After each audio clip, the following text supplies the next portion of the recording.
Ang title ng isa-share ko sa inyo ay Faith for the Impossible Blessings.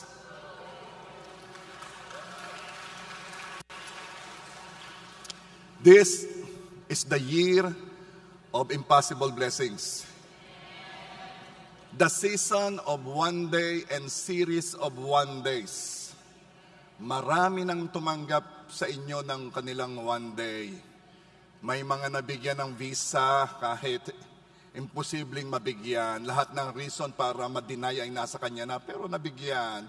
May nag-migrate in a country in Europe, which is again impossible na makapag-migrate siya. May mga nakapasa sa boards.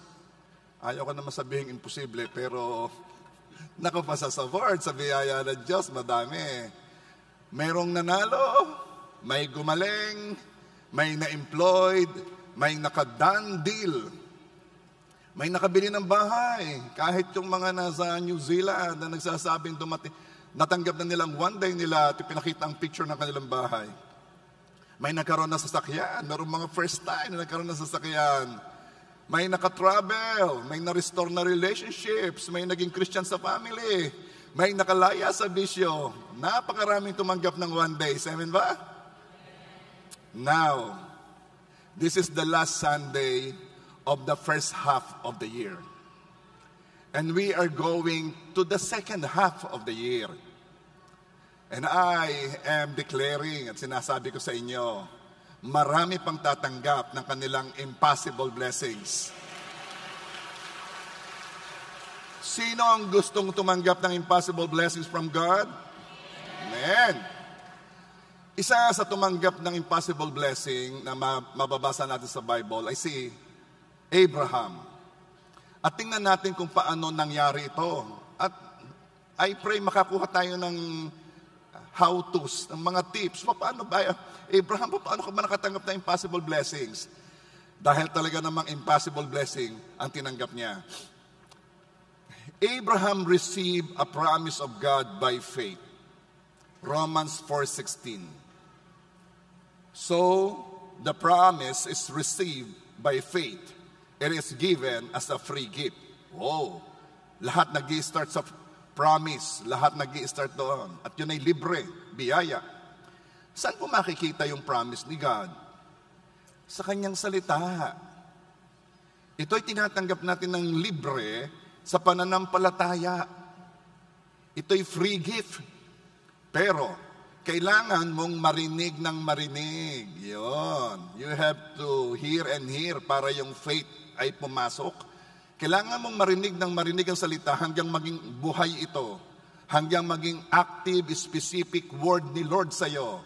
Yung bang nabasa mo lang information pero mamaya sa tagal ng pagbasa mo, pagtingin mo, lumulukso yung word from the Bible, nagiging buhay sa'yo. Ang tawag doon ay rema, buhay na salita. The Lord speaking to you. Kaya naman, it could be, halimbawa, nabasa mo yung kung ang ibon sa himpapawid, hindi nagtatanim, pero pinapakain ng inyong ama. Ikaw pa ba naman? And as you read it, as you hear it, may pumapasok sa iyong kakaiba. Oh, ang mga ibon, hindi nila ama si Father God. Ako, may ama ako sa langit. Bakit ako mag-aalaala? Ay kung yung mga ibon na napakababa naman ng uri kaysa sa akin, pinapakain ng aking ama, ako pa naman ang papabayaan ni God? That's the word talking to you. Nagiging buhay. Nung kami ay pupunta sa... Kasi, napansin ninyo yung tile sa harap? Ang hirap humanap ng pare-pareho. Lahat ng Wilcon ay pinuntahan namin. Nakakakuha kami ng pa-anim-anim. So, pang ilang Wilcon na yung napupuntahan namin, kami ay nagpunta sa San Pablo, dumaan kami dyan sa Garcia, bay nakita namin yung feed ng store. Store ng feeds. Feed ng store, no? Store ng feeds. Abay yung mga ibon, lipad lang ng lipad. Natuka doon sa mga feeds. Sabi ni BJ, yun, ang mga ibon, hindi nagtanim, nakikikain lang. Sabi ko, oo nga, tingnan mo mga ibon, hindi sila nagtanim, sila nakain. Feeds pa? And then, nagiging buhay sa iyong salita. So let's talk about Abraham. Ano ang pangako kay Abraham? Siya ay magiging ama ng maraming bansa. First time mong maririnig yun. Ama ng maraming bansa. Ang pinakamataas kong narinig ama ng maraming pamilya. Pero pangit yan, pero ama ng maraming bansa. Isa pa, siya'y magkakaroon ng anak. Simple lang yon. Wait. This is an impossible blessing kasi sinabi ito kay Abraham nung siya'y 75 years old at si Sarah 65 years old. Pinangakuan silang magkakaanak. Impossible blessing ito kasi hindi lang sa sila'y matanda, baog si Sarah. Pero, nanampalataya si Abraham na magaganap ito. And 25 years after pangakuan, when Abraham was 100 years old and Sarah was 90 years old, naganap ang imposible. Nanganak si Sarah, ipinanganak niya si Isaac. Hindi nyo na-realize ang laking pinag-uusapan nyo sa barangay. Maretesan ng mga tao doon. Si Sarah, 100 taon na, nanganak pa. Meron kang PhilHealth. Ano sasabi na iba? Okay, now let's talk. Let's talk about impossible blessing kasi may nakita tayo talaga ditong nangyaring impossible blessing. Pag-aralan natin, Abraham, paano mo natanggap yun? Gusto ko rin yung impossible blessing. Amen ba? Sino dito ang gustong tumanggap ng impossible blessing? Okay. Romans 4:16. Marami dito, galing lamang doon sa Romans 4 So the promise is received by faith. It is given as a free gift. And we are all certain to receive it if we have faith like Abraham's. If we have faith like Abraham's. For Abraham is the father of all who believe. Matatanggap natin ang impossible blessing kung meron tayong pananampalatayang tulad ng kay Abraham. Ang pananampalatayang tulad ng kay Abraham ang kailangan para tumanggap ng impossible blessings. Ang faith ni Abraham ang standard. Ito ang dapat nating i-copy, tularan. Sukdulang tawagin si Abraham na Father of all who believe. The Father of faith. Now, pasok na tayo. Pastor, sige, excited na ako. Paano manampalataya tulad ni Abraham? Romans 4:18. Even when there was no reason for hope, Abraham kept hoping. Even when there was no reason for hope, Abraham kept hoping, believing that he would become the father of many nations. For God had said to him, that's how many descendants you will have. Ganda nun. Even when there was no reason for hope, Abraham kept hoping. Sa Tagalog, mas matindi. Kahit wala nang pag-asa, patuloy pa ring umaasa. Guys, pwede mo nang panghawakan yan. Kahit ilang beses nang sinabing walang pag-asa, patuloy pa ring umaasa. Kanino kayo nakatingin? Mga gayunan kung sino-sino pinagtititingnan Alam ba ninyo, lahat ng bumibili ng loto ay bumibili ng pag-asa. Para manalo sa loto, you will pick 6 numbers out of 55 numbers. Ang chance na manalo is 1 in 29 million. Kung yun namang isa, yung 6 numbers out of 45, ang chance ay 1 in 8 million. Alam ba ninyo ang chance o probabilidad na tamaan ng kidlat sa Pilipinas ang isang tao? 1 in 450,000. Meaning, mas mataas pa ang chance na tamaan ng kidlat kaysa manalo sa loto. Kahit halos imposible nang manalo sa loto, halos imposible na, ay may bumibili pa rin. Dahil ang sabi nila, mas mabuti pa rin daw ang may inaasahan. Kahit suntok sa buwan kaysa wala. Iba ang sitwasyon ni Abraham. Ang probabilidad na magkaanak si Abraham ay at age 100 at si Sarah at age 90 years old. Baog pa, ang probabilidad na magkaanak sila ay 0. Walang kapag-apag-asa.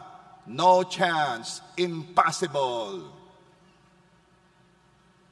Pero kahit walang pag-asa, si Abraham ay umasa at hindi nanghina ang pananampalataya. Romans 4:19.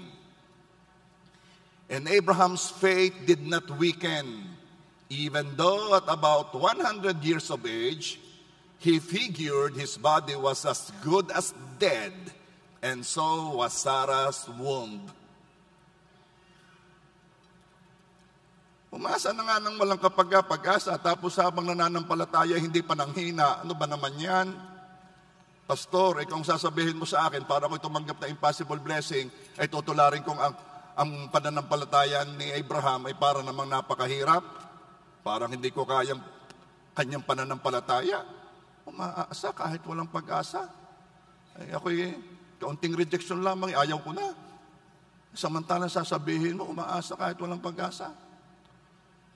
Tapos, habang nananampalataya, hindi nanghina. Habang naghihintay, 25 years naghintay, hindi nanghina. Mahirap yan, Pastor. Yain na. Kahit na walang impossible blessing. Wait. Hindi kahirapan. Oo, hindi kahirapan. Kailangan lang nating malaman kung saan kumukuha ng lakas si Abraham. It means, si Abraham may kinukuha ng lakas para magawa yon. Kasi by our nature, hindi natin kaya yon. May kinukuha ng lakas si Abraham. Kunin lang natin, tingnan lang natin, saan ba ito kumukuha ng lakas para makapanampalataya ng ganito? At may dalawa lamang po, dalawa. Kindly say dalawa. May dalawang pinaghuhugutan ng lakas si Abraham. Romans 4:17. This happened because Abraham believed in the God who brings the dead back to life and who creates new things out of nothing. Ito'y nangyari dahil si Abraham ay naniwala sa isang Diyos na nagpapabalik ng patay para mabuhay at lumilika ng bagong bagay galing sa wala. Yun lamang po ang susi. Doon lamang humuhugot ng lakas si Abraham at pag-usapan natin. Una, Abraham believed in the God who brings the dead back to life. Naniniwala si Abraham na kayang bigyan ng buhay ng Diyos ang katawan niya na tinuring na niyang patay para magkaanak. Hindi na talaga pwede matanda na, hindi na. Wala na kaya. Naniwala si Abraham na kayang bigyan ng buhay ng Diyos. Ang womb ni Sarah, na simula silang magkasawa, ay wala ring buhay para manganak. Romans 4:19, at about 100 years of age, he figured his body was as good as dead, and so was Sarah's womb. Isa lang ang pinaghugutan ni Abraham. Naniwala siya sa isang Diyos na bumubuhay sa anumang patay. Ano sa tingin mo ngayon sa iyong buhay ang kailangan ng buhay? Anong area ng buhay mo na ang tingin mo'y wala na to? Yung nangangailangan ng buhay. Sa health ba? Sabi ba ng doktor, wala nang lunas dyan, gamot-gamot na lang. Maintain na lang. May mga nerves ba na kailangan ng buhay? Yung mga nerves na hindi nagpa-function properly? May mga ugat bang dapat mabuhay? May organs ba na kailangan kumilos ng maayos? Anong area ng buhay mong kailangan ng buhay? Dahil ang secret ay nasa sagot sa tanong na ito. Ito lang yon. Sino ba ang Diyos na pinaniniwalaan mo? Sino siya? Dahil mahirap manampalataya, na katulad ng pananampalataya ni Abraham, kung ang Diyos na pinapanampalatayanan mo ay pipitsuging Diyos. Kailangang naniniwala ka na makapangyarihan ang nangako bago ka makapanampalataya na magaganap ang pangako. Bago ka magdideclare, bago ka magdidiin ng faith mo, kailangan ay buhay na buhay sa iyo kung sino yung nangako. Kailangan ay talagang buong-buo ang iyong tiwala, ang iyong pagkilala na ang Diyos na nangako ay makapangyarihan. Or else hindi ka makakapanampalataya. Wala yan. Kahit magsisigaw ka, kahit gawin mo lahat ang kilos ng pananampalataya, it will start sa sino ba ang nangako sa iyo? Sino siya sa iyo? Ang Diyos ni Abraham na nakaupo sa trono noong siya'y nanampalataya ay nakaupo pa rin sa trono hanggang ngayon habang ika'y nananampalataya. Hindi siya nagbabago. Ang ginawa niya noon ay kaya pa rin niyang gawin ngayon. Ang kanyang kapangyarihan ay hindi kailanman nabawasan o hindi kailanman madadagdagan dahil ang kapangyarihan niya ay nakaset na simula pa ng simula. Bakit ang pananampalatayang singliit ng butil ng mustasa ay sapat na para palipatin ang bundok? Ito'y nasabi ko na noon, uulitin ko. Bakit hindi kailangan ng malaking pananampalataya? Bakit ang pananampalatayang singliit ng butil mustasa ay magpapalipat na ng bundok? Kasi hindi naman ikaw ang magpapalipat. Ikaw lang ang maniniwala. Ang role ni God ang maglipat. Ang role mo, manampalataya. Kaya mahirap ang pinapanampalatayanan mo kasi akala mo'y ikaw. Ikaw ang sumukat ng madali at ng mahirap. Pero yung madali at mahirap, hindi pa rin ikaw, kundi yung si Lord na inaasahan mo na siyang kikilos at siyang maghihimala. Are you there? Yun ang unang pinanghawakan ni Abraham. Doon niya kinukuha kanyang lakas. Ang Diyos na aking pinananampalatayanan ay Diyos na kayang bumuhay ng patay. Isa pa, dalawa lang ang pinaghugutan. Abraham believed in the God who creates new things out of nothing. Alam mo, minsan ang dami nating narinig. Si Abraham hindi madami. Kukunti lang ang revelation ni Abraham tungkol sa Diyos kasi at that time, nagpapakilala pa lang si God. Praise God, meron tayong Bible. Magbasa ka, makikilala mo ang God. Noon, wala. Pero sa kaunting pagkakilala ni Abraham kay God, sapat na yon para siya'y makapanampalataya dahil hindi ang kailangan ay matindi at marami ang pagkakilala mo. Ang kailangan, yung isang revelation ni God sa iyo ay talagang iyong kinuha, pinaniwalaan, naging buhay at kumikilos ka ayon doon. Dalawa lang ang pinaghugutan ni Abraham, nakapanampalataya na siya at ang padalaway ito. Abraham believed in the God who creates new things out of nothing. Imagine, pangakuan si Abraham na magiging ama ng maraming bansa. Hindi ko alam kung naunawaan ni Abraham noon nung sinabi yon. Ang sinabi pa, Abraham, ang mga descendants mo will be as many as the sands in the ocean. Sindami ng buhangin sa dagat. Ha? Kaya naman, ito po'y naganap at nagaganap. Si Abraham ang father of all who believes. Siya ang unang nanampalataya. Kaya through faith, naging ama nga si Abraham ng maraming bansa, ng maraming nananampalataya kay Jesus. Naging ama si Abraham. Ang Diyos ay lumilikha ng mga bagong bagay galing sa wala. Para kay Abraham, mas totoo ang salita ng Diyos kaysa kanyang sitwasyon. Ang sitwasyon ay hindi Diyos. Masyadong malaki ang ibinibigay mong dignidad sa sitwasyon. Para bagang siya ang hari. Hindi ang sitwasyon mo sa buhay ang magdidikta kung anong paniniwalaan mo. Ay nako, Parang babagsak ako sa exam. Kailangan malungkot na ako. Bakit? Sabi ng sitwasyon, ito na ang time para malungkot. So, ang sitwasyon na nagiging Diyos, ang sitwasyon na nagsasabi sa iyo kung paano ka makaka-feel, kung paano ka kikilos, no. Ang sitwasyon ay hindi Diyos. Hindi sitwasyon ang magdidikta kung anong paniniwalaan mo. Ang salita ng Diyos ang paniniwalaan mo. Katulad ni Abraham. Kapag sinabi ng Diyos na manganganak, ang asawa mo, Abraham, na 90 years old, baog pa, ang sitwasyon ay walang magagawa, kundi umayon sa salita ng Diyos. Ang salita ng Diyos ay hindi mababago. Anong ba ibig sabihin ng hindi mababago? Ibig sabihin, pag ang salita ng Diyos at ng sitwasyon ay nagharap, ang salita ay mananatili. Heaven and earth will fail, but His word will remain. Mananatili. Ang salitang mababago, ang sitwasyon ng mababago, at aayon yan sa pangako ng Diyos. Hanggang dulo yan. Kaya naman, 25 years after tanggapin ni Abraham ang pangako, ipinanganak si Isaac. Umayon ang sitwasyon sa pangako.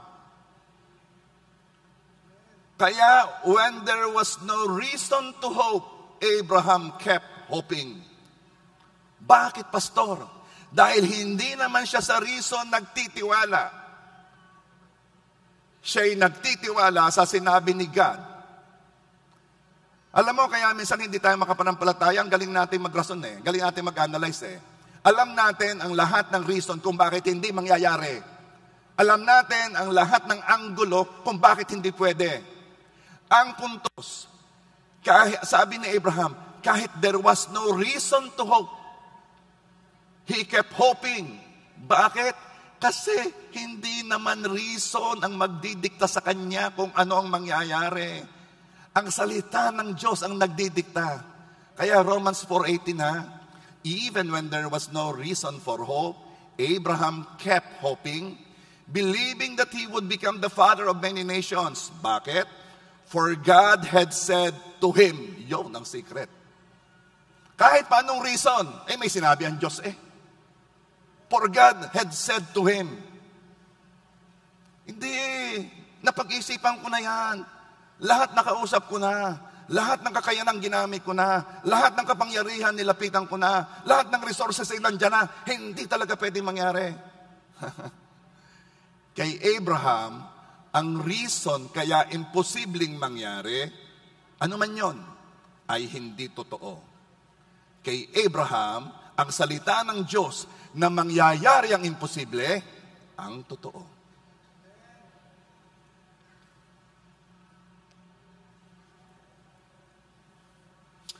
Hindi na unawaan ni Abraham paano mangyayari ang imposible.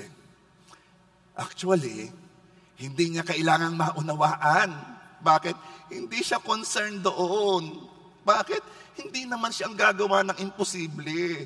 Bakit ga ikaw ang nag-iisip kung paano mangyayari? Hindi naman ikaw ang gagawa. You should not be concerned about that. Si Abraham, umasa lang siya sa sinabi ni God, for God had said to him. Hindi pwedeng mangyari.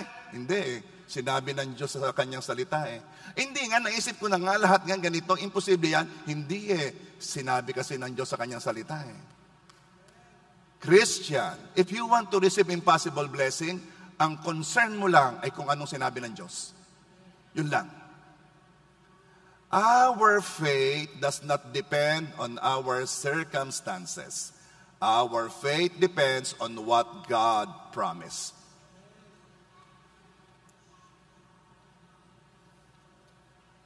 Humanda ang mga nandito na may mga wala pa. Ano pong wala? Walang trabaho, naalis sa trabaho, nag-a-apply pero walang skill, walang connect, walang tinapos, walang visa, wala. Humanda ka. Bakit? Dahil katulad ni Abraham, isa lang ang paniniwalaan mo, na ang Diyos ay Diyos na lumilikha ng bagong bagay galing sa wala.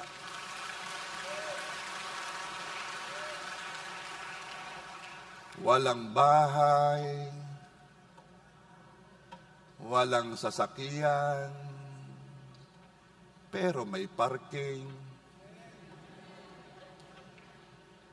Walang boyfriend,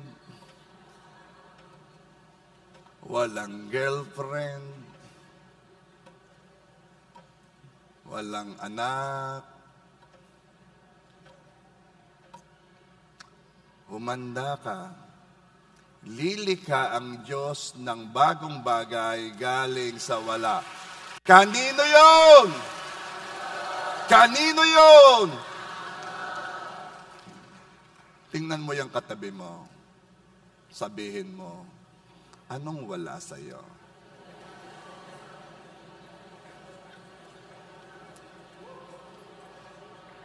Alam mo, narinig ko ang sabi ng babae, sa kagandahan, ako ay puno. Ang wala sa iyo ay kapakumbabaan.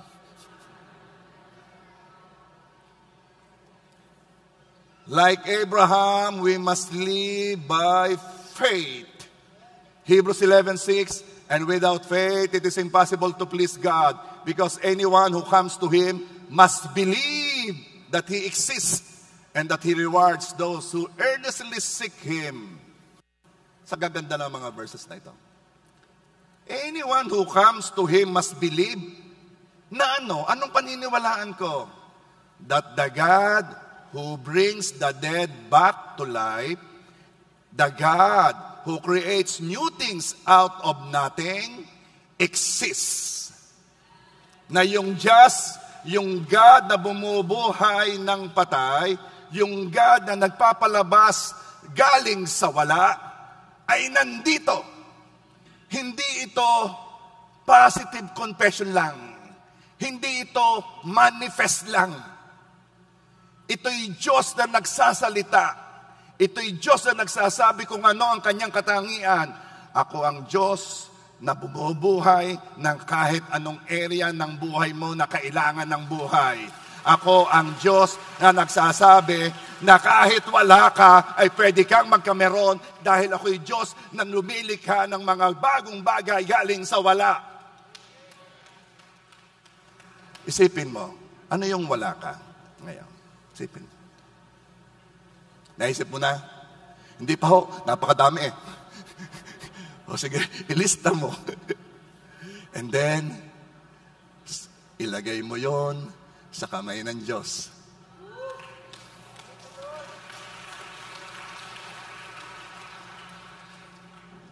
Okay.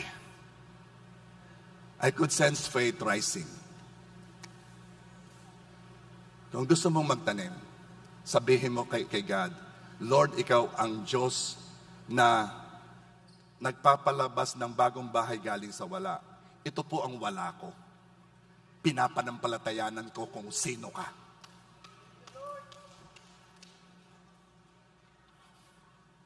Anyone who comes to Him must believe na ano? That the God na nagsalita rewards those who earnestly seek Him. He rewards those who earnestly seek Him. Ang alam natin, those people who earnestly seek Him are people praying. Talagang hinahanap niya si Lord. Bakit? Nagpe-pray siya. Nagdi-devotion siya. Nagse-serve siya. Hinahanap niya talaga si Lord. Yes, yes. Pero, those who earnestly seek Him ay sila rin na patuloy na nananampalataya kahit nagtatagal na. They are the people believing na magaganap ang pangako. They are the people who earnestly seek Him. Nananampalataya sa salita. Pwedeng magtagal. Yeah. But God will never be late.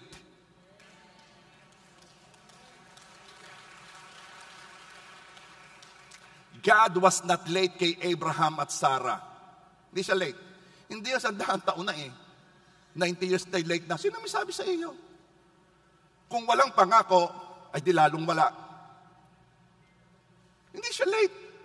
Saan mo ba kinukumpare? Sa age ba? I-compare mo sa wala. Kung walang pangako kay Abraham, wala silang anak. God was never late. Kaya ka naman nag-iisip ng late, meron kang pinagkukumparahan eh. Sinusukat mo sa time frame ng kung ano eh. God will never be late. Sobrang talino at kapangyarihan ng Diyos para siya malate. Sisiguraduhin ng Diyos na matatanggap mo ang pinapanampalatayanan mo kasi God rewards those who earnestly seek Him. Habang ikay nananampalataya, habang ikaw ay tumatayo sa pinapanampalatayanan mo, alam mo bang message na sinasabi mo kay God? Hinahanap ko kayo. I am seeking you. Bakit nananampalataya ako sa iyo eh? Kaya I am earnestly seeking you. Pastor, bakit nagtatagal talaga? Matanong ko lang po. Kaya yaman sa inyo. Bakit nagtatagal bago dumating? Okay. Ready na kayo ha? Magandang tanong yan. 25 years ang hinintay ni Abraham bago dumating ang pinangako. Pastor, wag naman 25 years sa akin. Hayaan mo. Nakaupo ang Diyos sa trono. Alam niya. Magtiwala ka. Meron bang dapat ginawa si Abraham para mas mapabilis? O meron ba siyang hindi ginawa kaya tumagal?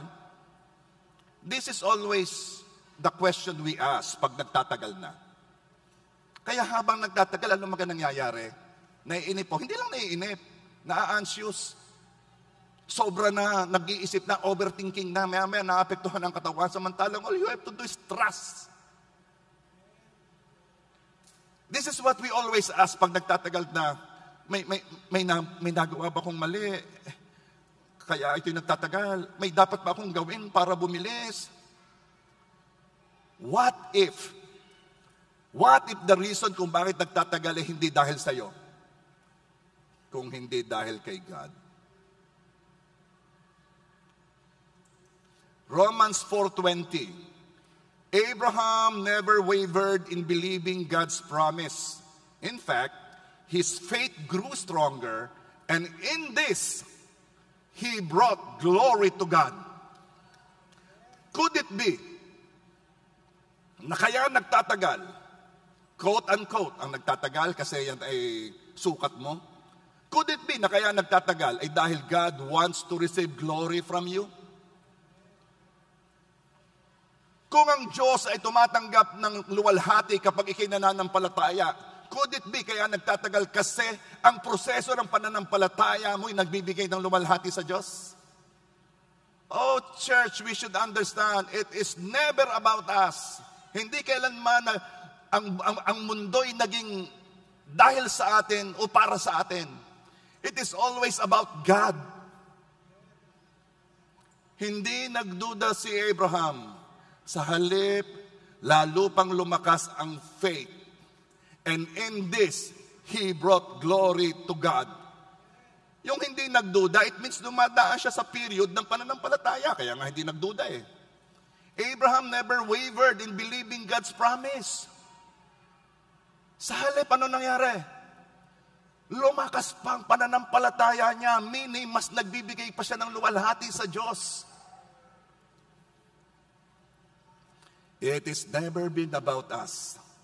It is always about God. Because Hebrews 11:6 says, and without faith, it is impossible to please God. Therefore, to please God, there must be faith. At ang faith ay lumalabas habang hinihintay mo ang pinapanampalatayanan mo. Dahil pag dumating na pinapanampalatayanan mo, titigil na ang pananampalataya mo. So the process of believing gives glory to the King. And it is about Him. The bigger, kaya ito para maluwalhati mo si God, mananampalataya ka.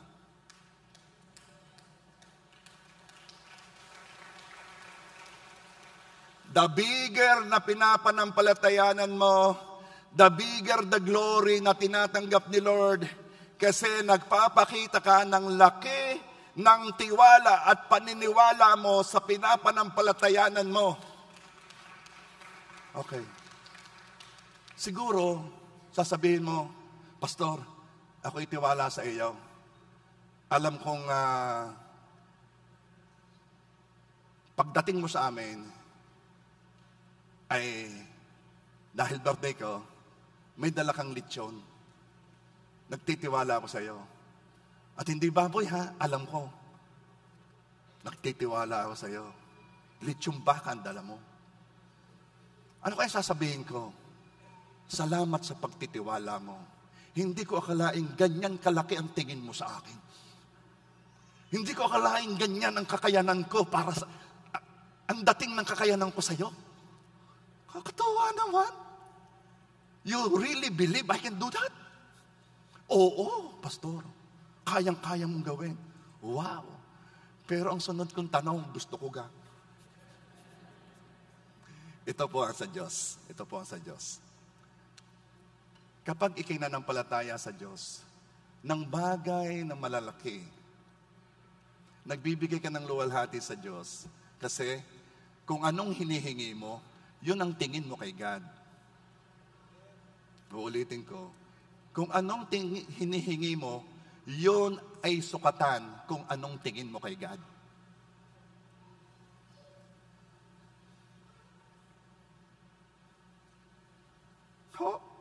Ibig niyo sabihin, pag humingi ako ng bike, ang tingin ko kay God, oo, bike ang tingin mo sa Kanya. Yun ang kaya niya. Pero pag ang hiningi mo kay God, ay factory ng bikes, yun ang tingin mo sa Kanya. Kaya kung ako sa iyo, mananampalataya ka na rin lamang, lakhan mo na. Luwalhatiin mo ang Diyos.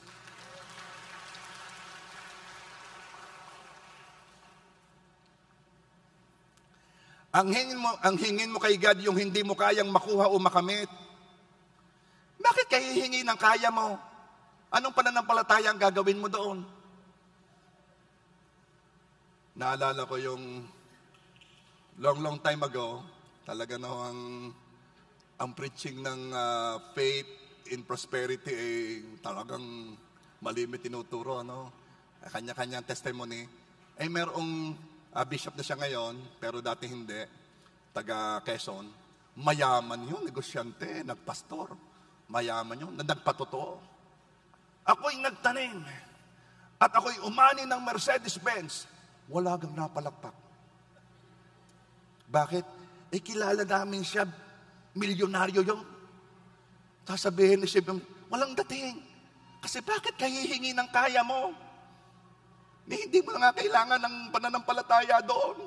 Pumunta ka na lang sa dealer. Halimbawa lang naman. Halimbawa si Mayor, nagpatotoo dito. Ako nga po pala ay nakabili ng bagong belt.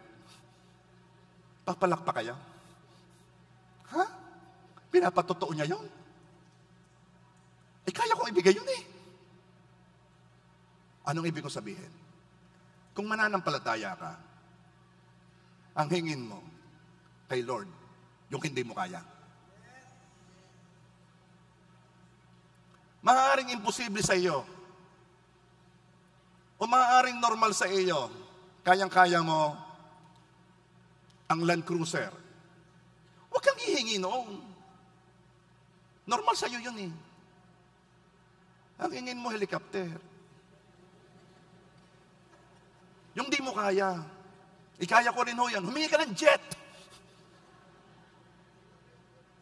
And then bilhin mo yung lupa ni Mandanas din at gawin mong airport mo.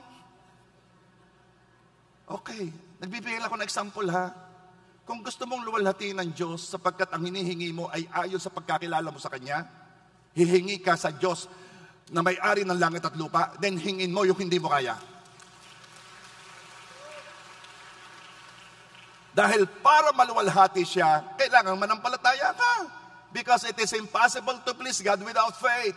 And of course, ang pinakamatinding blessing ay kaligtasan. For by grace we are saved through faith. Pati kaligtasan ay tinatanggap sa pananampalataya. Pero hindi nananatili doon. Dahil si Abraham, ang pinanampalatayanan niya ay anak. So hindi lang kaligtasan. Are you there? Waiting is an opportunity to glorify God. Sa paghihintay, lumalakas ang pananampalataya. Sa paghihintay, idinidiin ang pananampalataya. Bakit? Dahil gusto ko pong matanggap, baguhin mong isip mo, dahil gusto mong luwalhatiin ang Diyos. Huwag mo laging anuhin yung para sa akin. Lord, gusto kitang luwalhatiin. Habang ako'y naghihintay, ididiin ko pa pinapanampalatayanan ko. Katulad na Abraham, hindi ako manghihina. Sa halip, habang ako'y naghihintay, lalakas ang pananampalataya ko. Hindi ka maiinip. Sa halip, i-enjoy mo ang pagtaas ng faith mo. Pag sinasabi ng sitwasyon na hindi mo kaya, mag-travel ka.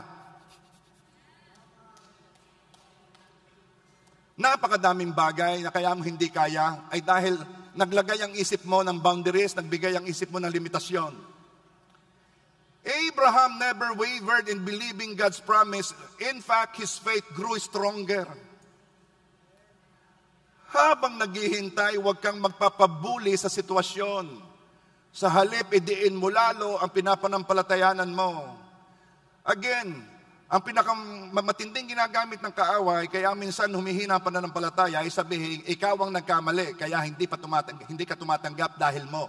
Well, may sinasabi ko sa iyo ngayon, it could be dahil ni God. It could be, gusto ni Lord tanggapin ang glory from you na nananampalataya sa Kanya.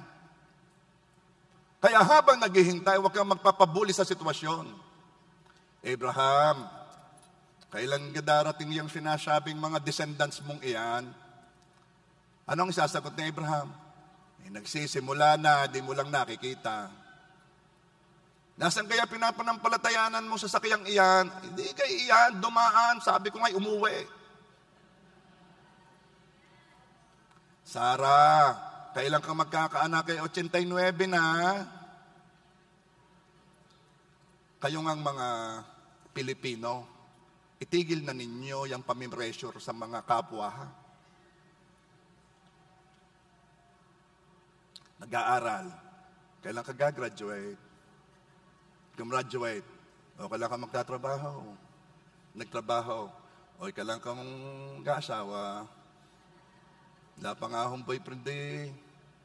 O, nagkaasawa. Kailan ka magkakaanak? Nagkaanak. Kailan susundan? Sinundan, o kailan ka makakalalaki? Tumigil nga kayo ha. Sobrang pressure ang ginagawa ninyo. Pero kayo na nananampalataya, huwag kayong magpapabuli. Sarah, kailan ka magkakaanak? 89 ka na. Anong sagot ni Sarah? Huwag kang mag-alala, ninang ka. Pag kami nagsabi sa iyo, kailan ka magkakasal at magpapakasal, ihanda mo ang baboy, ihanda mo. Ibalik mo sa kanya ang pressure. Magkano na naiipon mo? Baka naman ikikukunin kong ninang, kakunti naman ipapakimkim mo. Ibalik mo sa kanya ang problema, ibalik mo sa kanya.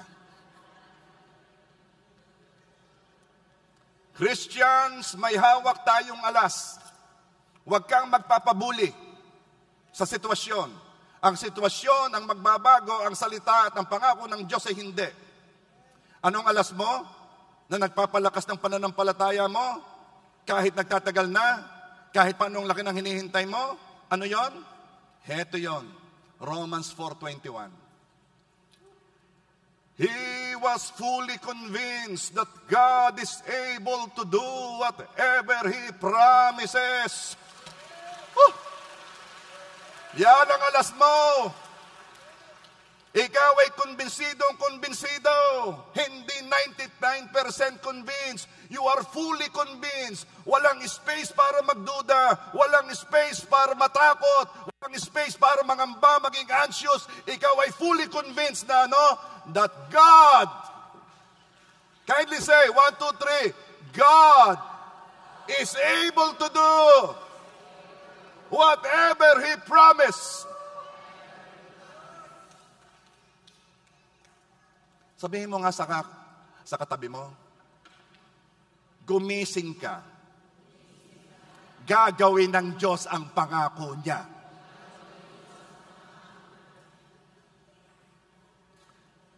Alam niyo nangyayari? Binubuhay ng Diyos ang pangako niya sa iyo. Kung ang pananampalatayang lumalakas ay nakakapagbigay ng luwalhati sa Diyos, sandali ha, huwag niyong kakalimutan ang inyong pagdideclare kung para saan yung inyong pananampalatayang yan. Ito po'y para sa wala. Ang wala po'y ito, para sa wala. Akin lang pong idinidiin ang inyong pangako sa akin noon. Yan ang pananampalatayang lumalakas. Now, let me continue. Kung ang pananampalatayang lumalakas ay nakakapagbigay ng luwalhati sa Diyos, anong epekto nito sa kaaway? Nakakapagbigay nga ng luwalhati sa Diyos, anong epekto nito sa kaaway? Ito yan. Naiinis ang kaaway. Naiinsulto. Bakit? Kasi kahit binamaniobran ng kaaway ang sitwasyon para ikaw'y magduda, para ikaw'y mainip, para ikaw'y manghina, sabi ng sitwasyon, wala pa. And then ididiin pa ng sitwasyon. Lalong pumapangit ang sitwasyon at pabaguhin ang bulong ng sitwasyon.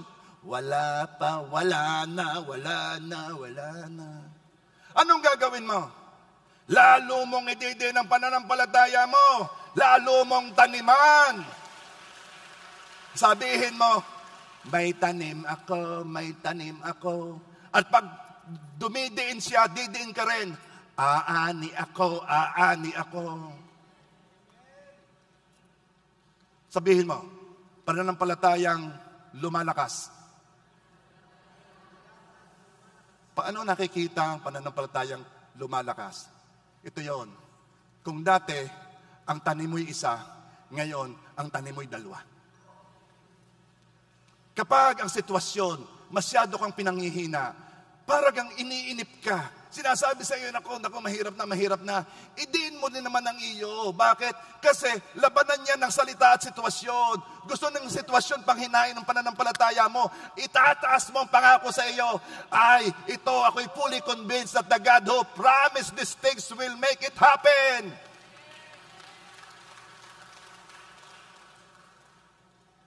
Alam niyo, kayo achievers, overcomers. Marami kayong bagay na mapapagtagumpayan. Marami kayong mararating. Bakit? Kasi nananampalataya kayo. Kung ang sigaw mo dati amen, dahil ikay pananampalatayang lumalakas, ngayon mas malakas na. Pakinggan ko nga yung pananampalatayang lumalakas. Ito ang sasabihin ko. Sandali, may sasabihin ako. Papakinggan ko lamang kung ang pananampalataya may pananampalatayang kailangan ng lakas o pananampalatayang lumalakas. Ariha, Romans 4:21. And Abraham, he was fully convinced that God is able to do whatever He promises.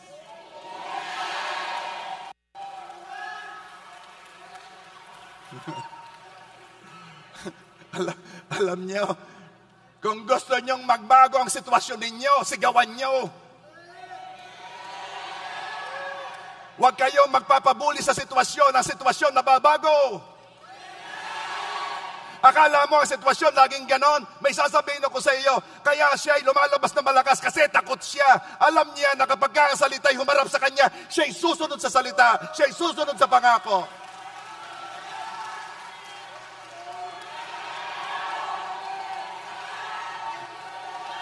Idiin mo!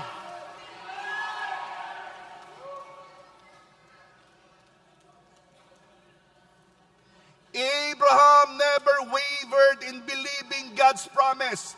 In fact, his faith grew stronger. Huwag mong hayaan ang pananampalataya mo ay hihina. Tumulad ka kay Abraham. Kilala niya ang kanyang Diyos. At lalong lumakas ang pananampalataya. Continue sa pananampalataya sa impossible. Alam niyo, wala tayong makikitang kagilagilalas na kilos ng Diyos kung hindi tayo mananampalataya sa kagilagilalas. Wala kang makikitang himala ng Diyos sa buhay mo kung hindi ka mananampalataya sa himala. Huwag kang hihingi ng kaya mo. Ang hingin mo ay yung mapipilitan kang manampalataya talaga. Ang faith ay natatapos pag tinanggap mo na. Diga, nananampalataya po ako na ako ay makakarating sa Amerika. Nakarating ka, ikaw ay mananampalataya pa. Hindi na, nakarating ka na nga eh. Okay. Pero dahil gusto mong luwalhatiin si God, itong gagawin mo. Damihan mo ang pinapanampalatayanan mo. Para pag dumating yung isa, may pinapanampalatayanan ka pa. Kasi kung gusto mong luwalhatiin ng Diyos, kailangan nananampalataya. Kailangan laging may pinapanampalatayanan. Huwag kang manampalataya lamang na ako'y pupunta na Singapore o pupunta ng Taiwan. Lakhan mo. Ako'y mag-a-around the world.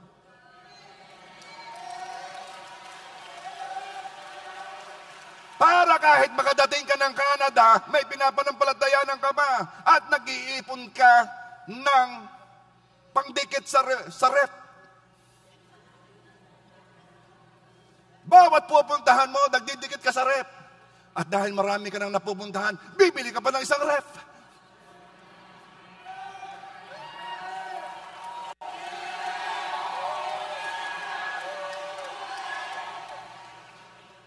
Si Abraham nagsimula sa pangako. Walang kakayanan si Abraham. Ang tinanggap lang niya ng libre, pangako. Ang tinatanggap ninyo ngayon, pangako, libre. Di yan nagsimula si Abraham. Sige, itiin mo ang pananampalataya mo. Huwag kang magpapatalo. Mamaya ka.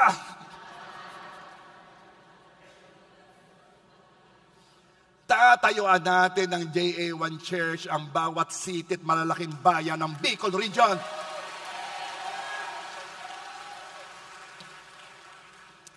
I told you, iba po tayong magtayo. Hindi yung traditional.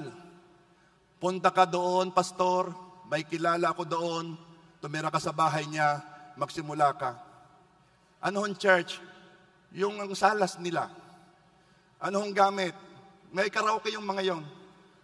Mayroong videoke. Alsin mo lamang yung My Way. At ayos na yon. Yung silya, may nakita kong sopa. Pwede na muna yon. Yung kakainin ko, makikain ka. Paano nakakahiya naman doon sa may paglayo kang kakain? Mag-Bible study ka ng tanghali doon sa iba at hapunan sa iba. Itatama mo ang Bible study mo para may makain ka. Hindi po ako nagbibiro. Yun po yung nangyari. At nangyayari. Pero JA1 Rosario, manampalataya ka ng malaki. Lampasan mo ang kayang isipin ng iba. Kaya tayo, pag nagtatayo, meron agad lugar sa gitna ng syudad. Malaki yung lugar, mukha talagang church. Pag nagpunta doon, dala ang ating silya, 50 muna. Dala ang mixer, ang speaker, dala ang microphone, dala pati ang table, dala pati ang television, dala pati ang ilaw, dala pati ang electric pan, dala pati ang para magsimula, dala. At ihahatid ni Jolie. kasama ang driver. Iiwanan doon. Meron ka ng building, meron ka ng instrument, drums pala, may drums ka, brand new. May gitara ka, brand new. Sabi ng pastor, ay nasa noon tao, pati baga naman yun ako pa. Ikaw na yon. Kaya ay dala mo para hindi mo na iniisip yan. Para hindi 10 taon bago ang fundraising at makabili ng drum set. Hindi. Hindi mo na isipin yan. Ang isipin mo'y humayo. Ganon tayong magtayo. Pero dahil nananampalataya, may malaki agad yung tarpulin. May malaki. Ang nakasulat doon, ang bayang maigi. Teka, at ako'y nalito na. Ang nakasulat pala doon ay JA1 Legazpi, JA1 Tabaco City, JA1 Pio Duran, JA1 Ligao City. At sa Lunes, JA1 Naga.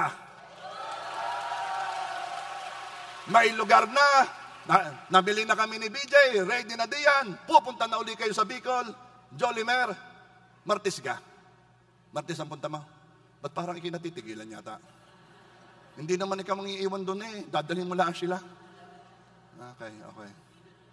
At ang mga pastor natin dito, naku, napakasaya na ninyo doon. Manda kayo ha. Tayo din, biyaya ng Diyos. We are raising up pastors. And I'm praying, Holy Spirit, tell me kung sino. Tell me kung sino ipapadala. Help us is train them. Bakit? Ay, yung iba, okay, biyaya ng Diyos ha. Nag-iisip, Lord, makapagtayo po kami ng satellite church sa Mabalor, sa Mayuro, sa Puting Kahoy, sa Pinagsibaan. Maganda yon ha? Maganda yon. Ay marami nang nag-iisip ng ganyan. Yun ang kayang isipin. Lakan mo. Lord, Bicol Region, Sorsogon, Camarines Sur, Camarines Norte, Albay. Ano pag ang part ng Bicol Region? Basta Lord, yung mga mahilig sa mahanghang, lahat yun. At mahilig sa gata, lahat yun.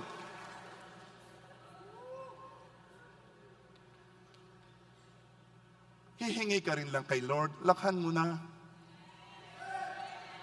Lakhan mo na. Bakit? Role ni Lord ang maghimala. Ang role mo, magtiwala.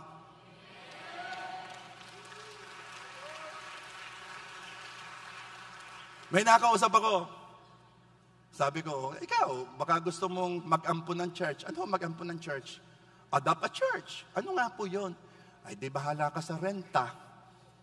Alin doon? Mamili ka. 20,000 din eh. 15,000 doon. 20,000 din eh. Doon ako sa 15,000. Yun ho ang leading ni Lord sa akin, yung 15,000. Sige. Aba, nagbigay nga. Anong ibig ko sabihin? Bahala kang manampalataya. Bahala si Lord gumawa. Magtitiwala ka, si Lord ang kikilos. Yun po ang sistema. Kaya hindi tayo magtiwala, itong ating thinking. Ako'y hihingi, ako ang gagawa, at ang Diyos may awa. Ha? Nasaan yun? Nasa sa Biblia. Na kapag ka ikaw ng Diyos ay ano yun? Lagi malimit natin marinig yun eh. Nasa Diyos ang awa, nasa tao ang gawa. Pakita mo sa akin sa Bible. Ito ko. Nasa Diyos ang awa, nasa Diyos ang gawa. Nasa akin ang pananampalataya.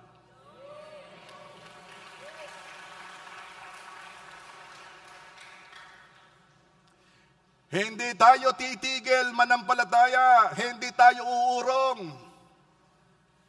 Ilalaban natin sa pananampalataya ang hiningin natin. Makakatapos ka sa pag-aaral. Makakatapos ang mga anak mo sa pag-aaral. Hindi ka uurong. Ilalaban mo sa pananampalataya. Mapupuntahan mo ang mga bansa na hindi mo kailanman inisip na mararating mo. Maaabot mo ang posisyon na dati pinapangarap mo lang. Magkakameron ka ng anuman na hindi mo kayang bilhin. Amen. Mag-amen ka naman ang pananampalatayang lumalakas. Kayo ang unang tatanggap. Kayo'y kasabay. Nag-iba na ang amen nyo.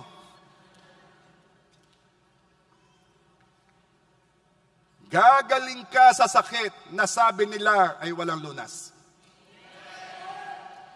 Hindi marami ang nagbibigay ng glory sa Diyos sa pamamagitan ng pananampalataya kahit ngayon. I'm telling you. It is impossible to please God without faith, pero sad to say, kakaunti ang nananampalataya. Nai-intimidate ng situation. Naiinip. Mabilis sumuko. Nagiging emotional. At mamaya, ang sitwasyon na nagdidikta sa kanya kung paano siya mag-iisip, kung paano siya kikilos, kung paano siya mabubuhay. Kaya naman ang Panginoon ay naghahanap ng mga mananampalataya. And I pray, nakita ng Diyos yun sa J.A. Juan Rosario. Nakita ng Diyos sa J.A. Juan Rosario. At ikaw yon. Noong nakakita ang Diyos ng taong patuloy na mananampalataya, patuloy na aasa kahit walang rason na umasa.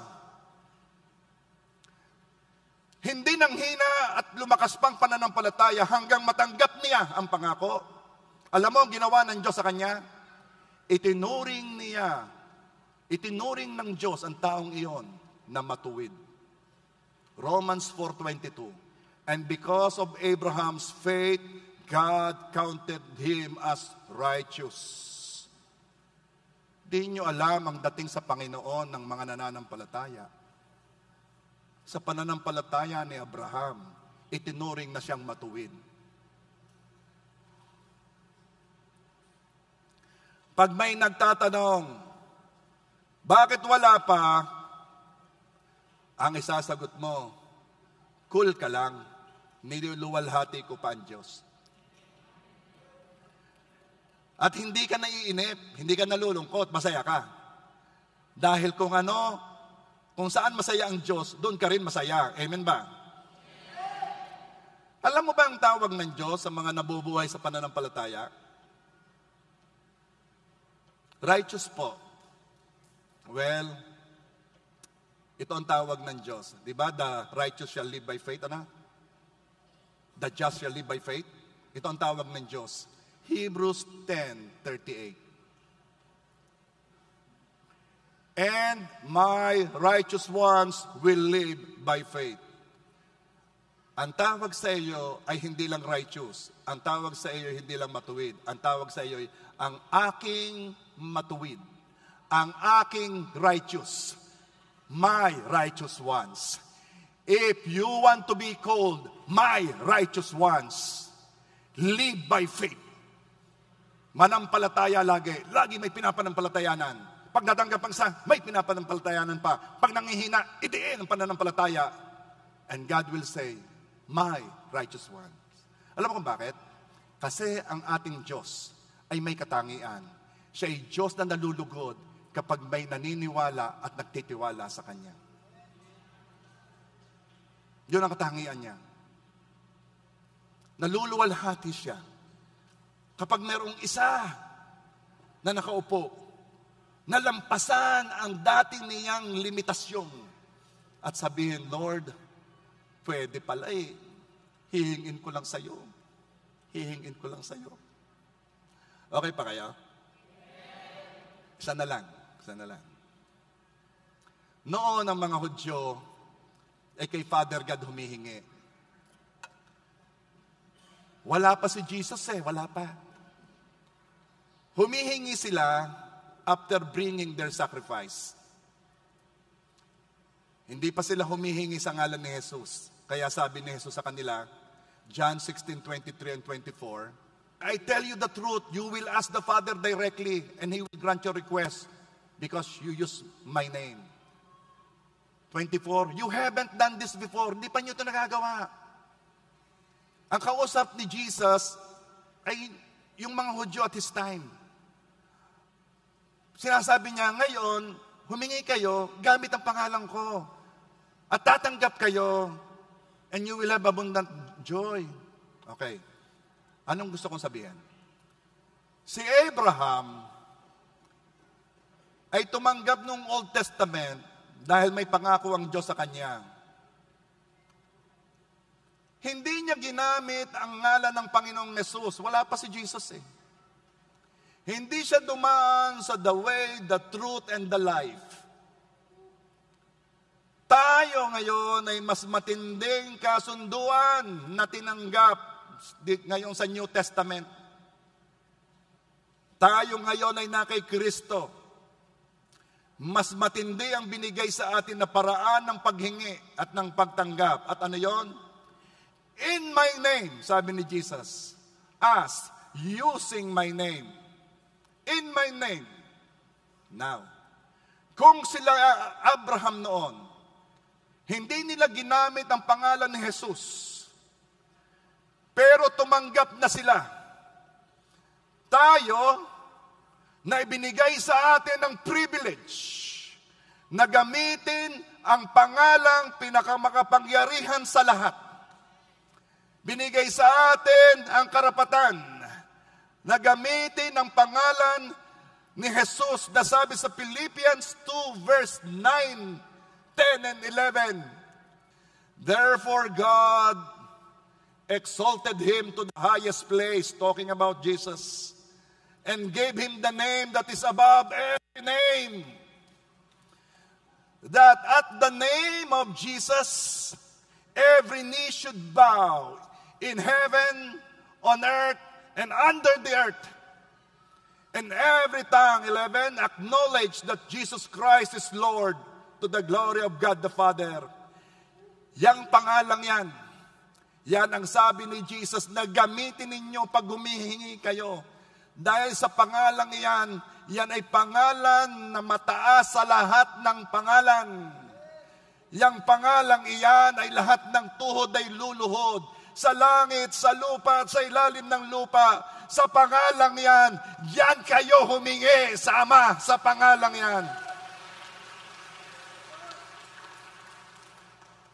Sinasabi ni Jesus, kayo dati humihingi, hindi kayo humingi sa pangalan ko. Pero tumatanggap na kayo. Pero ngayon, ask in my name. Ask anything in my name. And you will receive. And you will have abundant joy. Okay, may iba kayong revelation ha? Si Abraham noon, hindi pa ginagamit ang ngalan ng Panginoong Hesus, tumatanggap na. Kayo, tayo, binigyan tayo ng privilege. Gamitin ang pinakamataas na pangalan sa lahat. The more na tayo tatanggap. Kung si Abraham, 25 years naghintay. Ikaw, 25 minutes. Kanino yun? Bakit? Kasi gumagamit ka ng pinakamataas na pangalan sa lahat.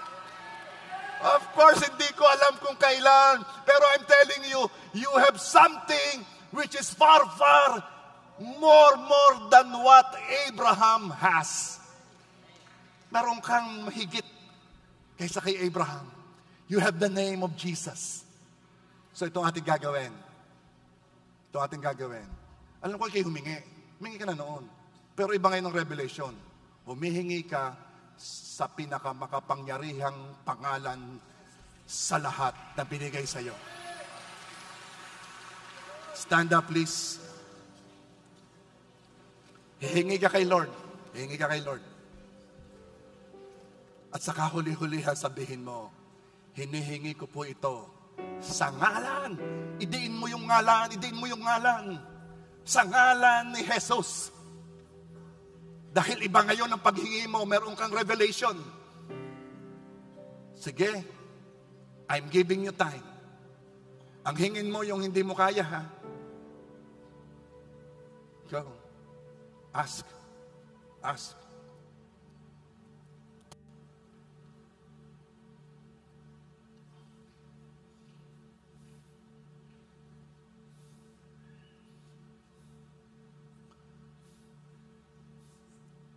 habang ikinananalangin at binabanggit mo yung ngalan ng Panginoong Hesus, i-aater mo, ilalakas mo, humingi ka, pero pag sinabi mong ito hinihingi ko in Jesus' name, sasabihin mo na ng naririnig ng lahat, in Jesus' name. Yaan mo. Yan ang pananampalatayang idinidiin. Alam mo kung bakit ka tatanggap. May salitang sinabi, may salitang sinabi. Ask the Father directly, and He will grant your request because you use my name. Sinabi sa mga Old Testament saints, hindi nyo ito nagagawa dati. Pero ngayon, gawin nyo. Ask, using my name. Use the name of Jesus. Okay. Binigay sa'yo yan. Privilege mo yan. Sinabi yan. Gamitin mo ang pinakapangyarihang pangalan sa lahat. And you will receive. And you will have abundant joy.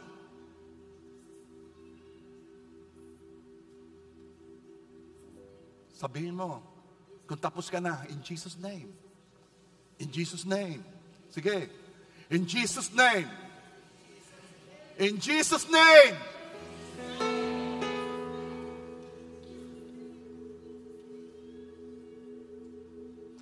Ang pangalan na nung ginamit ni na Peter sa pulubing pilay, simula pagkabata, ito ang pangalang ginamit nila para makalakad ang pulubing pilay. Acts 3:6. Then Peter said, silver or gold I do not have, but what I do have I give you. In the name of Jesus Christ of Nazareth, walk. Lahat ngayong hinihingi nila, in the name of Jesus Christ. Ang pangalan na marinig ng mga demonyo ay nangingisay. Tulad ng sinabi ng 7 disciples, Luke 10:17. The 72 returned with joy, saying, Lord, even the demons are subject to us in your name. At sabi ni Jesus, yes, my name is above every name in heaven, on earth, and even under the earth. This name is above every name. Now, ikaw ay humingi. Ikaw ay humingi sa ngalan ng Panginoong Hesus. At sabi ng Diyos, and you shall have it. Amen. And you shall have it. And you shall have it.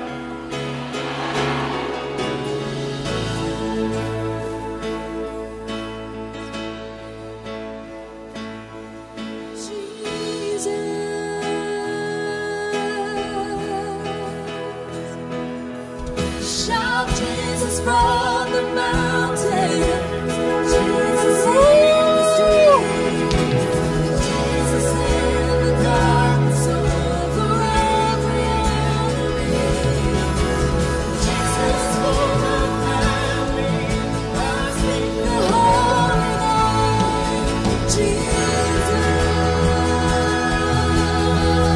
we shout Jesus, shout Jesus from the mountain. Jesus in the street. Jesus! Jesus in the darkness over every enemy. Jesus for my family, I speak the holy name. Jesus.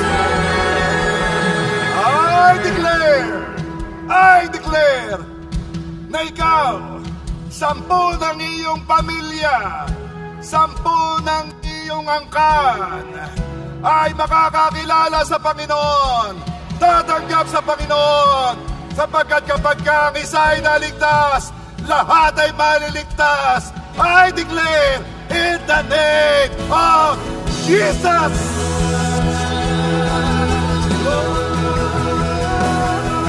Shout Jesus from the mountain, Jesus in the street, Jesus in the darkness over every enemy, Jesus for my family, I speak the holy name, Jesus. I declare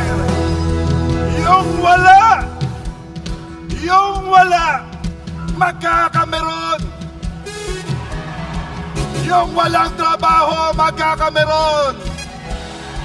Yung walang connection, magkakaroon. Yung walang bukas na pinto, mabubuksan. Yung walang hanap buhay, magkakahanap buhay. Yung walang negosyo, magkakanegosyo. Yung may negosyo, madadagdagan. I declare in the name of Jesus, I declare promotion, increase. I declare in the name of Jesus, yung account na walang laman, yung bank account na walang laman, magkakalaman. I declare, ito sa mga negosyante, I declare deals, done deals. Mga transaksyong nagkasundo na. Sa'yo na! Sa'yo na!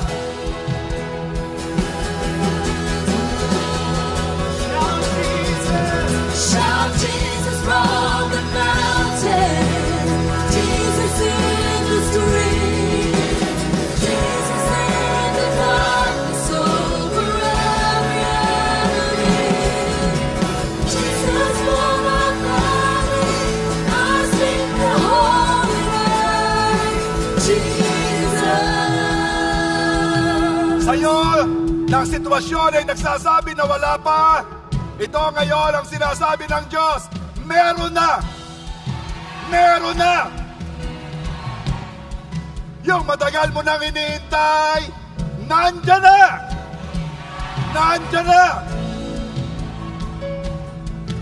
Mga estudyante, nahihirapan ka sa klase. Yung dati wala ka.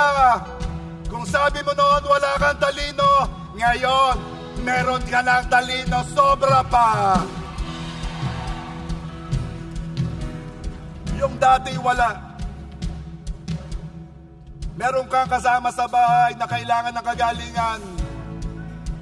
May kasama ka sa bahay na kailangan ng kagalingan. Kung sino man siya, banggitin mo ang pangalan niya at sabihin mo, sa ngalan ng Panginoong Hesus, sa ngalan ng Panginoong Hesus, nagdideklara ko ng kagalingan. Kung ikaw naman ang nandito at alam mong may kulang sa katawan mo, merong kailangan ng kagalingan, ang Diyos ay Diyos na lumilikha galing sa wala. Ang Diyos ay lumilikha, nagkakameron ng galing sa wala. Kung dati walang lakas ang parte ng iyong katawan, ngayon ang Diyos ay lumilikha at nagkakaroon ng lakas kung anumang parte ng katawan yan. Kung dati hindi mo maikibo ng ayos, parang nagkakaroon ng panghihina, ngayon maikibo mo yan ng maayos, sapagkat nire-restore ng Diyos ang lahat ng parte ng katawan na nangangailangan ng lakas.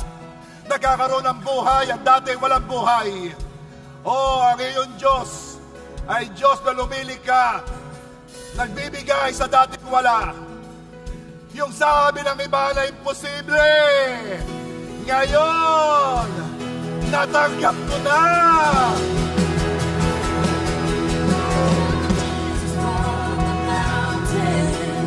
Jesus in the street, Jesus in the darkness over every enemy, Jesus for my family, I speak the holy name, Jesus!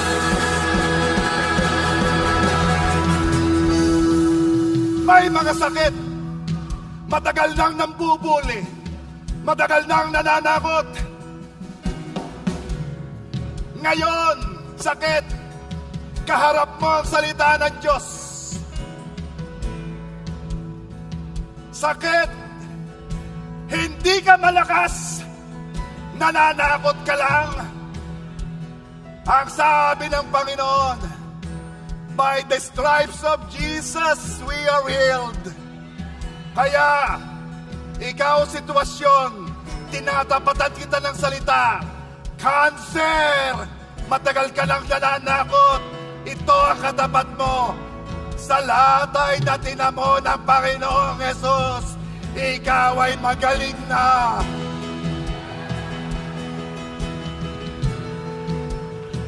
Parkinson's disease. Matagal ka nang nananakot ng bubuli. Ikaw ay sitwasyon. Pag nagtama ang sitwasyon at ang salita, sitwasyon ang bibigay. And the word says, by the stripes of Jesus, you are healed. Ang ngalan ng Panginoong Jesus, ang pinakamataas sa lahat. Every name shall bow. Kahit pangalan ng sakit, ikaw ay luluhod sa ngalan ng Panginoong Jesus. Sakit sa puso, diabetes, may mga nagpapadialysis, sobra kang mambuli. Ang salita ng Diyos ay nagsasabi, walang imposible sa Diyos.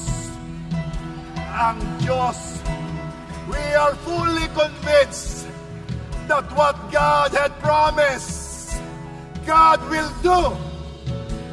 Ang sinimulaan ng Diyos sa iyo ay tatapusin niya.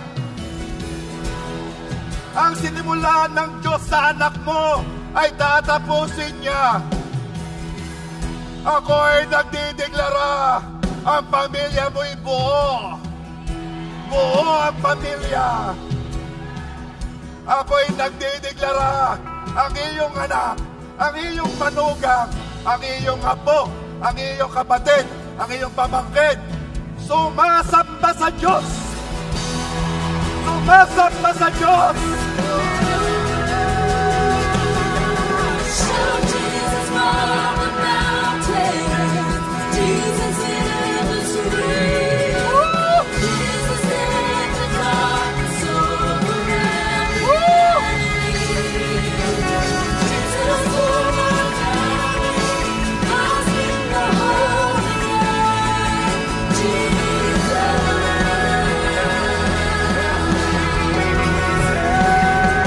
Shout Jesus from the mountain, Jesus in the street, Jesus in the darkness over every enemy. Jesus over valley, lost in the holy night.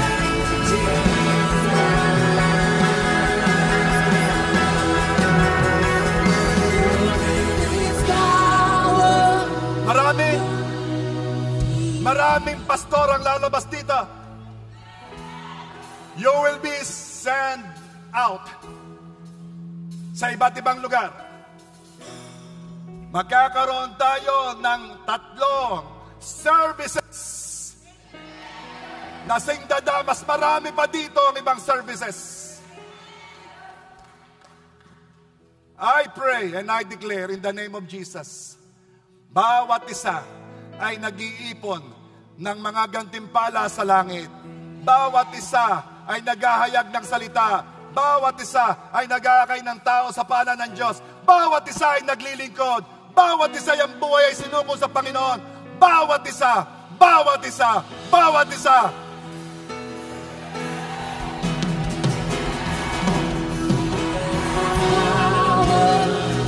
Your name is healing.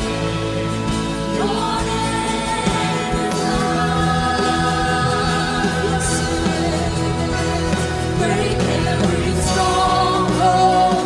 Shine through the shadows. Burn like a fire. Your name is power. Your name is healing. Your name is love. And let me end by this, by your declaration. Kumusta po kayong lahat?